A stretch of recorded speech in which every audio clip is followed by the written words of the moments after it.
Colonel North, in your work at the NSC, were you not assigned at one time to work on plans for the continuity of government in the event of a major disaster? Mr. Chairman. I believe that question touches upon a highly sensitive and classified area, so may I request that you not touch upon that, sir. I was particularly concerned, Mr. Chairman, because I read in Miami papers and several others that there had been a plan developed by that same agency, a contingency plan in the event of emergency that would suspend the American Constitution. And I was deeply concerned about it and wondered if that was the area in which he had worked. I believe that it was. May I most respectfully request that that matter not be touched upon at this stage. If we wish to get into this, I'm certain arrangements can be made for an executive session. And tragically, the only member who got close was Jack Brooks, and he was stopped by the chairman. But the truth of the matter is that, yes, you do have those standby provisions, and the plans are there, and the statutory emergency plans are there, whereby you could, in the name of stopping terrorism, apprehend, invoke the military, and arrest Americans and hold them in detention camps.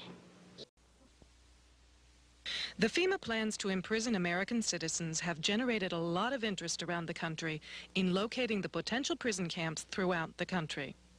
These may be facilities currently being used as prisons, such as those you saw earlier, or prisons that are being built supposedly in the name of the war on drugs, or facilities that have other uses but which could be quickly used to detain large numbers of people, such as this Amtrak facility in Beech Grove, Indiana. We're standing now in the main parking lot, which doesn't look too sinister. At this level, it is a very large parking lot, fenced on all sides by fence topped by barbed wire. It also has these electronically operated turnstiles. There is also a surveillance camera, just like we saw at the FEMA facility, pointing out to the parking lot, and a helicopter windsock. All of these apparent security measures are particularly unusual here, because this is a very low crime area, and this facility is nothing but an old train repair station with nothing in it worth stealing. In this portion of the parking lot is a brick building, suitable for processing, next to a gate that leads right out to the railroad tracks, and all of this is contained inside a fully fenced area, now 3 layers deep in fencing at this point. This small building is the only way into a particular fenced area. Inside this building, we see more of the motion-activated detectors, electronic turnstiles, and prison bars. Outside this building is fencing and a cattle run section of fence, all topped by barbed wire, pointing inward, not to keep people out, but to keep people in. Inside the fenced area on the other side of the building, you'll see signs that say Red Zone, right up next to the railroad tracks that run the length of the fenced area. Next to the Red Zone sign, you can see closely numbered markers on the fences that are too closely spaced to be parking markers, just as if they plan to have people line up to board the trains. Here's a helicopter marker on the power lines outside the facility, indicating expected helicopter traffic, and again, another tall radio antenna.